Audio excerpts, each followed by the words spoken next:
Kaya mapapasabi ka na lang talaga ng ay for the go! So, ngayong araw, wala namang ganap, pero gagawin natin ng ganap ang video na ito. Eto guys, on the way kami ng scent kasi nag-aya itong pinsan ko kaya gumora na ako. And yun, final tank namin yung motor niya. Kahit 50 lang talaga. And yun guys, syempre nag-ayos ako para maganda tayong tignan. Malamang na multong tignan te.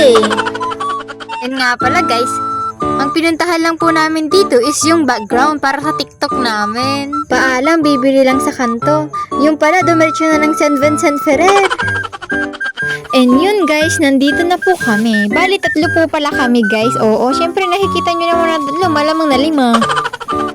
Doon nga po pala banda yung muntik nang nawalan ng iPhone yung pinsan ko. Balo naman kasi guys, nahawakan niya rin yung cellphone ko, nakalimutan niya na yung iPhone niya. Kakapalit pa lang naman niya ng battery. Yun guys, habang dumadaan kami, may nakikita po kami mga mag-jowa. And yun guys, si Pao po yung may hawak ng cellphone.